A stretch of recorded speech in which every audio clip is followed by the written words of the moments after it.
ಇದೀಗ ನಮ್ಮ ಜೊತೆಯಲ್ಲಿ ಟಿ ಜಬೀನಾ ಅಪ್ಪ ನಮ್ಮ ಜೊತೆ ಇದ್ದಾರೆ. ಬಿಜೆಪಿ ಪಕ್ಷಕ್ಕೆ ಸಪೋರ್ಟ್ ಮಾಡಕ್ಕೆ ಆಗೋದಿಲ್ಲ. ನಮ್ಮ ಅಪ್ಪಾಜಿ ಒಂದು 60 ವರ್ಷದಿಂದ ನಾವು ಜನತಾ ಪಕ್ಷ ಇದ್ದು ನೇಗ್ಲಿ ಮತ್ತು ರೈತ ಆವಾಗಿಂದ ನಾವು ಪಕ್ಷದಲ್ಲಿ ಇರೋದು. ಜೆಡಿಎಸ್ ಪಕ್ಷ ಬಿಡೋದಿಲ್ಲ. ಕಾಂಗ್ರೆಸ್ಗೆ ಇಲ್ಲಿ ಲಾಸ್ ಆಗಿ ನಿಮ್ಮ ಇಬ್ಬರ ಜಗಳದಲ್ಲಿ ಮೂರನೇ ಲಾಭ ಆಗಿ ಇಲ್ಲಿ ಬಿಜೆಪಿ ಬಂದ್ರೆ ಹೇಗೆ ಸರ್? ನಮಸ್ಕಾರ ಸ್ನೇಹಿತರೆ, ದಾವಣಗೆರೆ ದಂಗಲ್ ವಿಶೇಷ ಕಾರ್ಯಕ್ರಮಕ್ಕೆ ಸ್ವಾಗತ.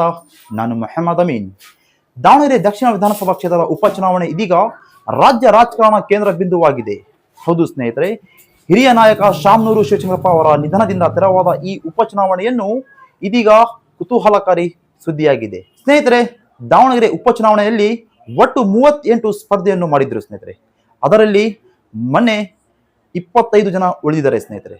ಹೌದು, ಈ 25 ಜನರಲ್ಲಿ ಒಬ್ಬ ಮಹಿಳೆಯರು ಕೂಡ ಅಭ್ಯರ್ಥಿಯಾಗಿ ಕಣಕ್ಕಿಳಿದಿದ್ದಾರೆ. ಇದೀಗ ನಮ್ಮ ಜೊತೆಯಲ್ಲಿ ಟಿ ಜಬೀನಾ ಅಪ್ಪ ನಮ್ಮ ಜೊತೆಲಿದ್ದಾರೆ. ಬನ್ನಿ ಮಾತಾಡೋಣ. ಜಬೀನಪ್ಪ, ಮೊದಲೇ ಕಾರ್ಯಕ್ರಮಕ್ಕೆ ಸ್ವಾಗತ. ನಮಸ್ತೆ, ನನ್ನ ಹೆಸರು ಟಿ ಜಬೀನಪ್ಪ ಅಂತ. ಈಗ 25 ಜನರು ಈಗ ಕಣಕ್ಕೆ ಇಳಿದಿದ್ದಾರೆ. ಅದರಲ್ಲಿ ಮುಖ್ಯವಾಗಿ ಮಹಿಳೆಯರ ಹಿಂದೆ ತಾವೊಬ್ಬರೇ ಈಗ ಆಕಾಂಕ್ಷಿಯಾಗಿ ತಾವೊಬ್ಬರೇ ಈಗ ಕಣದಲ್ಲಿ ಇದ್ದೀರಾ. ಸೊ ಹೇಗಿದೆ ಜನರ ರೆಸ್ಪಾನ್ಸ್, ಯಾವ ರೀತಿ ಬರ್ತಾ ಇದೆ ನಿಮಗೆ? ಒಳ್ಳೆ ಐತಿ, ಓಟ್ ಹಾಕ್ತಾರೆ ಜನ. 25 ಜನದಲ್ಲಿ 24 ಜನ ಗಂಡ್ಮಕ್ಕಳಿದ್ದಾರೆ. ಗಂಡ್ಮಕ್ಕಳು ಅವರಿಗೆ ಹಾಕಿದ್ರೆ, ಹೆಣ್ಮಕ್ಕಳೆಲ್ಲ ಸೇರ್ಕೊಂಡು ನಮಗೆ ಹಾಕಿದ್ರೆ ನಾನು ಗೆಲ್ತೀನಿ. ಎಲ್ಲ ಸೇರ್ಕೊಂಡು ನನಗೆ ಓಟ್ ಹಾಕ್ತಾರೆ, ನನಗೆ ಗೆಲ್ಲಿಸ್ತಾರಂತ ನನಗೆ ನಂಬಿಕೆ ಇದೆ ಜನದ ಮೇಲೆ. ಈಗ ದಾವಣಗೆರೆ ದಕ್ಷಿಣ ಉಪಚುನಾವಣೆಯಲ್ಲಿ ಈಗ ದಾವಣಗೆರೆ ದಕ್ಷಿಣ ಕ್ಷೇತ್ರದಲ್ಲಿ ಸತತ 1 ಲಕ್ಷ ಅಂದಾಜು ಮೇಲೆ 1 ಲಕ್ಷದ ದಾಟಿದಿದೆ ಈಗ ಮಹಿಳೆಯರ ಮತಗಳು. ಸೊ ಇದರಲ್ಲಿ ನಿಮ್ಗೆ ಎಷ್ಟು ಮತಗಳು ಸಿಗುವ ಲಕ್ಷಣಗಳು ಕಾಣ್ತಾ ಇದೆ? ನನಗೆ ಅದು ಎಷ್ಟಂತ ಹೇಳಕ್ ಆಗೋದಿಲ್ಲ. ನಾನು ಗೆಲ್ತೀನಿ ಅಂತ ನನಗೆ ಭರವಸೆ ಇದೆ ಜನದ ಮೇಲೆ. ಯಾವ ಒಂದು ಕಾರಣಕ್ಕೆ ತಾವು ಕಣಕ್ಕಿಳಿದಿದ್ದೀರಾ?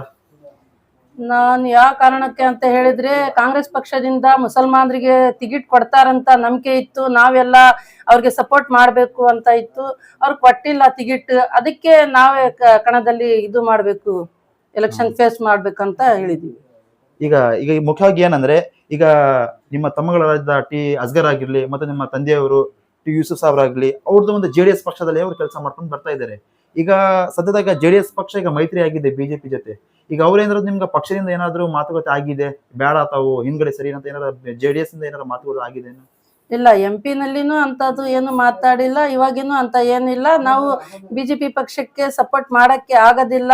ಒಂದು ನಮ್ದು ಇದು ಐತಿ ಮುಸಲ್ಮಾನರು, ಅದಕ್ಕೆ ನಾವು ಒಂದು ಬೇರೆ ಇದು ಮಾಡ್ಕೊಂಡು ಎಲೆಕ್ಷನ್ಗೆ ನಿಂತ್ಕೊಂತೀವಿ. ಈಗ ಹೌದು ಸ್ನೇಹಿತರೆ, ಈಗ ಮುಖ್ಯವಾಗಿ ಏನಂದ್ರೆ ಸ್ನೇಹಿತರೆ, ಏನೀಗ ಹಿಂದಿನ ಬಾರಿ ಈಗ ಲೋಕಸಭೆ ಒಂದು ಚುನಾವಣೆ ಆಗಿತ್ತಲ್ಲ, ಆ ಒಂದು ಚುನಾವಣೆಯಲ್ಲಿ ಕೂಡ ಇವರು ಪಕ್ಷದ ಅಭ್ಯರ್ಥಿಯಾಗಿ 5128 ಮತಗಳನ್ನು ಇವರು ಪಡೆದುಕೊಂಡಿದ್ರು ಸ್ನೇಹಿತರೆ. ಅದು ಒಂದು ಬಹಳ ಒಂದು ಕುತೂಹಲಕಾರಿ ಒಂದು ಸುದ್ದಿ ಆಗಿತ್ತು. ಇದೀಗ ಈ ಒಂದು ದಾವಣಗೆರೆ ದಕ್ಷಿಣ ಕ್ಷೇತ್ರದಲ್ಲಿ, ಜಬೀನಪ್ಪ ಅವರಿಗೆ ದಾವಣಗೆರೆ ದಕ್ಷಿಣ ಕ್ಷೇತ್ರದಲ್ಲಿ ಈಗ ಇಲ್ಲಿನ ವಾತಾವರಣ ನಾವು ಏನೀಗ ಸಮೀಕ್ಷೆ ಮಾಡ್ತಾ ಇದೀವಲ್ಲ, ಇಲ್ಲಿ ಅಲ್ಪಸಂಖ್ಯಾತರ ಮತಗಳು ಜಾಸ್ತಿ ಇದೆ. ಸುಮಾರು 85,000 ಅಲ್ಪಸಂಖ್ಯಾತ ಮತಗಳು ಇದೆ. ಈಗ ಇದರಲ್ಲಿ ತಾವು 1,000 ಮತಗಳನ್ನು ಕೂಡ ಈಗ ಡಿವೈಡ್ ಆದ್ರೆ ಇಲ್ಲಿ ಕಾಂಗ್ರೆಸ್ಗೆ ಬಹಳ ಒಂದು ತೊಂದರೆ ಆಗುವ ಚಾನ್ಸಸ್ ಇದೆ, ಸೋಲುವ ಭೀತಿ ಇದೆ.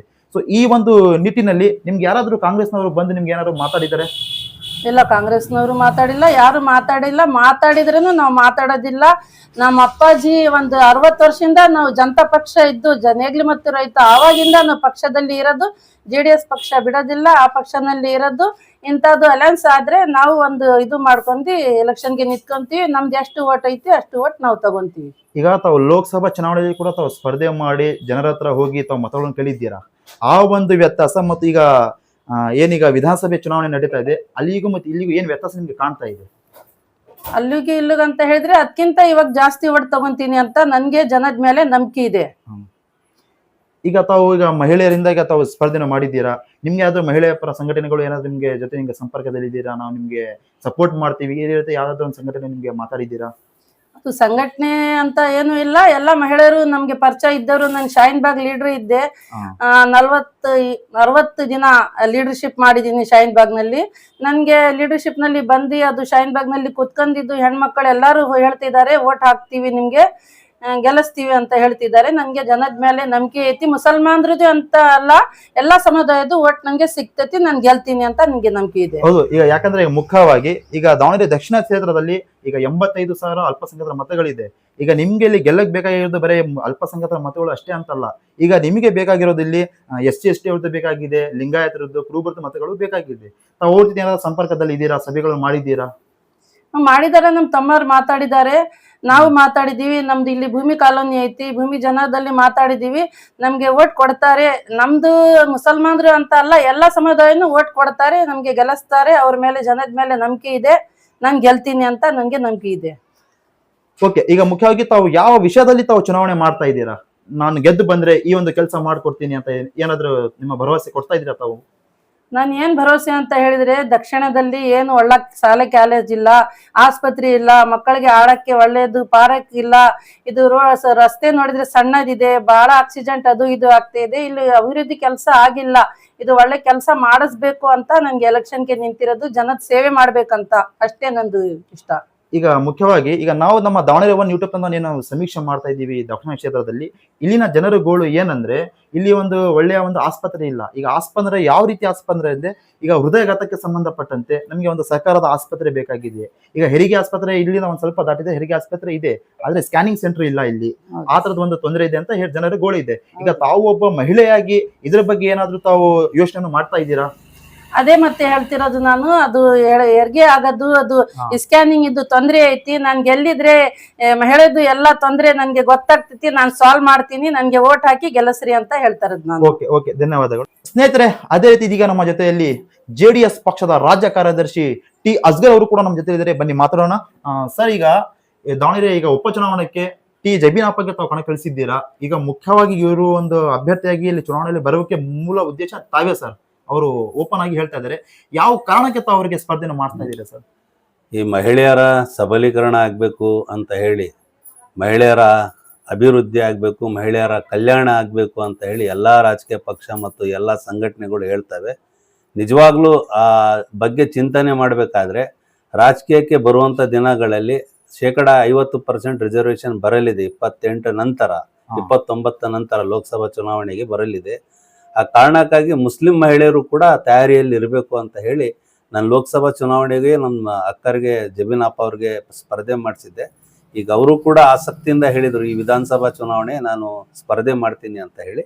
ಹಾಗಾಗಿ ಸ್ಪರ್ಧೆ ಮಾಡಿಸಿದ್ವಿ ಸರ್. ಈಗ ಲೋಕಸಭಾ ಚುನಾವಣೆಯಲ್ಲಿ 5178 ಮತಗಳನ್ನು ಅವರು ಪಡೆದುಕೊಂಡಿದ್ರು ಸರ್.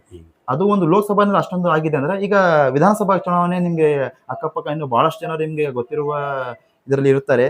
ಈಗ ಇಲ್ಲಿ ಕಾಂಗ್ರೆಸ್ನವರಿಗೆ ಸದ್ಯಕ್ಕೆ ಅವ್ರು ಒಂದೊಂದು ಓಟು ಕೂಡ ಈಗ ಅವರಿಗೆ ಬಹಳ ಮುಖ್ಯವಾಗಿದೆ. ಈಗ ಇಲ್ಲಿ ತಾವು ಈಗ 10,000 ಈಗ 15,000 ದಾಟಿದ್ರು ಕೂಡ ಕಾಂಗ್ರೆಸ್ಗೆ ಇಲ್ಲಿ ಲಾಸ್ ಆಗಿ, ನಿಮ್ಮ ಇಬ್ಬರ ಜಗಳದಲ್ಲಿ 3ನೇ ಲಾಭ ಆಗಿ ಇಲ್ಲಿ ಬಿಜೆಪಿ ಬಂದ್ರೆ ಹೇಗೆ ಸರ್?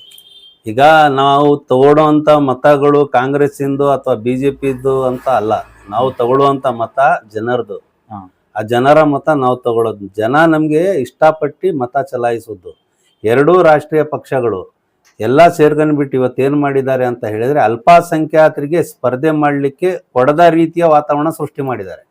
ಒಂದು ಇಂಡಿಯಾ ಗಠಬಂಧನ್ ಕಾಂಗ್ರೆಸ್ ಮುಖ್ಯ ಪಕ್ಷ, ಒಂದು NDA ಗಠಬಂಧನಲ್ಲಿ ಬಿಜೆಪಿ ಮುಖ್ಯ ಪಕ್ಷ. ಎರಡೂ ಪಕ್ಷಗಳಲ್ಲಿ ಯಾವ ರೀತಿ ದೇಶದ ಒಂದು ವಾತಾವರಣ ಸೃಷ್ಟಿಯಾಗಿದೆ ರಾಜಕೀಯದಲ್ಲಿ ಅಂತ ಹೇಳಿದ್ರೆ, ಮುಸಲ್ಮಾನರಿಗೆ ಆಯ್ಕೆ ಒಂದೇ ಇರೋದು, ಅದು ಕಾಂಗ್ರೆಸ್ ಪಕ್ಷದ ನೇತೃತ್ವದ NDAಯಲ್ಲಿ. ಬಿಜೆಪಿಯ ನೇತೃತ್ವದಲ್ಲಿ ಇಷ್ಟಪಡಲ್ಲ ಮುಸಲ್ಮಾನರು. ಹಾಗಾಗಿ ನಮ್ಮ ಆಯ್ಕೆ ಒಂದೇ ಇರೋದ್ರಿಂದ ಆ ಆಯ್ಕೆಯಿಂದ ಇಲ್ಲಿ ಸ್ಪರ್ಧೆ ಮಾಡ್ಲಿಕ್ಕೆ ಟಿಕೆಟ್ ಕೇಳಿದ್ರು. ಟಿಕೆಟ್ ಕೊಡ್ಲಿಲ್ಲ ಅಂದ್ರೆ ಮತ್ತೆ ನಾವು ಎಲ್ಲರೂ ಸ್ಪರ್ಧೆ ಮಾಡಿದ್ದೀವಿ. ಜನ ಆಯ್ಕೆ ಮಾಡ್ಬೇಕಾಗಿದೆ. ಇವತ್ತು 80,000 ಅಲ್ಪಸಂಖ್ಯಾತರದ್ದು ಓಟಿದೆ, ದಲಿತರದ್ದಿದೆ, ಹಿಂದುಳಿದವ್ರದ್ದಿದೆ. ಅವರೆಲ್ಲರೂ ಆಯ್ಕೆ ಮಾಡ್ಬೇಕಾಗಿದೆ. ಯಾರಿಗೆ ಗೆಲ್ಲಿಸ್ಬೇಕು, ಯಾರು ಉತ್ತಮರು ಅಂತ ಯೋಚನೆ ಮಾಡಿ ನಮ್ಮ ಸೋದರಿ ಟಿ ಜಬೀನಪ್ಪ ಅವ್ರಿಗೆ ಗೆಲ್ಲಿಸ್ತಾರೆ ಅಂತಕ್ಕಂಥ ನಂಬಿಕೆ ನನಗಿದೆ ಸರ್. ಈ ಒಂದು ಉಪಚುನಾವಣೆಯಲ್ಲಿ ನಿಮ್ಮ ಪ್ರತಿಸ್ಪರ್ಧಿ ಯಾರಾಗಿದ್ದಾರೆ ಸರ್? 25 ಜನ ಅಭ್ಯರ್ಥಿಗಳಿದ್ದಾರೆ. ನನ್ಗನ್ಸೋದು ನನಗೆ 24 ಜನ ಪ್ರತಿಸ್ಪರ್ಧಿ. ನಾನು ಆ ದೊಡ್ಡವರು ಚಿಕ್ಕವರು ಅಂತ ಹೇಳಲ್ಲ. ಯಾಕಂತ ಹೇಳಿದ್ರೆ ಈ ಚುನಾವಣೆಯಲ್ಲಿ ನನ್ನ ಹಿರಿಯ ಸೋದರಿ ಟಿ ಜಬೀನಪ್ಪ ಅವರು ಏಕೈಕ ಮಹಿಳೆ ಆಗಿದ್ದಾರೆ 25 ಸ್ಪರ್ಧಿಗಳಲ್ಲಿ. ಹಾಗಾಗಿ ಪುರುಷ ಮತಗಳು ಪುರುಷರಿಗೆ ಚಲಾಯಿಸೋದು, ಮಹಿಳಾ ಮತಗಳು ಮಹಿಳೆಯರಿಗೆ ಚಲಾಯಿಸುವುದು ಅಂತ ಹೇಳಿದ್ರೆ ನನ್ನ ಸೋದರಿ 35,000 ಅಂತರದಲ್ಲಿ ಗೆಲ್ತಾರೆ. ಯಾಕಂತ ಹೇಳಿದ್ರೆ ಏಕೈಕ ಮಹಿಳೆ ಇರೋದ್ರಿಂದ ಸಹಜವಾಗಿ ಮಹಿಳೆಯರು ನಮ್ಮ ಆಲೋಚನೆ ನಮ್ಮನ್ನ ಅರ್ಥ ಮಾಡ್ಕೊಂತಾರೆ ಅಂತ ಮತ ಚಲಾಯಿಸಿದ್ರೆ ನನ್ನ ಸೋದರಿ 30-35,000 ಲೀಡ್ ನಲ್ಲಿ ಗೆಲ್ತಾರೆ ಅಂತಕ್ಕಂಥ ವಿಶ್ವಾಸ ಇದೆ. ಪುರುಷ ಅಭ್ಯರ್ಥಿಗಳು ಪುರುಷರ ಮತಗಳನ್ನ ಡಿವೈಡ್ ಮಾಡ್ಕಂದ್ರೆ ಮಹಿಳೆಯರು ಒಂದಾಗಿ ಹಾಕಿದ್ರೆ ನಮ್ಮ ಸೋದರಿ ಗೆಲ್ಲೋದ್ರಲ್ಲಿ ಅನುಮಾನ ಇಲ್ಲ. Okay sir, okay, thank you sir. ನೋಡಿದ್ರಲ್ಲ ಸ್ನೇಹಿತರೆ, ಇದು ನಮ್ಮ ಇವತ್ತಿನ ಸುದ್ದಿ ಆಗಿತ್ತು. ತಾವೇನು ಇವತ್ತು ಈಗ ದಾವಣಗೆರೆ ಉಪಚುನಾವಣೆ ತಾವೇನು ಸ್ನೇಹಿತರೆ ಈ ಒಂದು ಸುದ್ದಿಯನ್ನು ನೋಡ್ತಾ ಇದ್ರೆ, ಇದು ನಿಜಕ್ಕೂ ಈವನ್ ಈಗ ಜಬೀನಾ ಅಪ್ಪ ಏನೈತಲ್ಲ, ಇದು ಒಂದು ಬರುವ ದಿನಗಳಲ್ಲಿ ಏನು ಮೇ 4 ತಾರೀಕು ಐತಿ, ಇದು ಒಂದು ಟ್ವಿಸ್ಟ್ ಆಗುವ ಚಾನ್ಸ್ ಕಾಣ್ತಾ ಇದೆ ಸ್ನೇಹಿತರೆ. ಯಾಕಂದ್ರೆ ಈಗ 25 ಜನ ಕಣಕದಲ್ಲಿ ಇದ್ದಾರೆ. ಅದರಲ್ಲಿ ಮುಖ್ಯವಾಗಿ ಈಗ ಒಬ್ಬ ಸಾಮಾನ್ಯ ಮಹಿಳೆ ಇವರು ಸ್ಪರ್ಧೆಯನ್ನು ಮಾಡ್ತಾ ಇದ್ದಾರೆ. ಅಂದ್ರೆ ಇವರು ತಗೊಡುವ ಒಂದೊಂದು ಓಟು ಕೂಡ ಕಾಂಗ್ರೆಸ್ಸರಿಗೆ ಭೀತಿ ಉಂಟಾಗುವ ಚಾನ್ಸಸ್ ಇದೆ ಸ್ನೇಹಿತರೆ. ಇದು ಇಷ್ಟೊತ್ತಿನ ಪ್ರಮುಖ ಸುದ್ದಿ. ನೈಜ ಆಕುನಿಕ ಸುದ್ದಿಗಳಿಗೆ ನೋಡ್ತಾ ಇರಿ ದಾವಣಗೆರೆ 1 ಯೂಟ್ಯೂಬ್ ಚಾನಲ್. ಧನ್ಯವಾದಗಳು.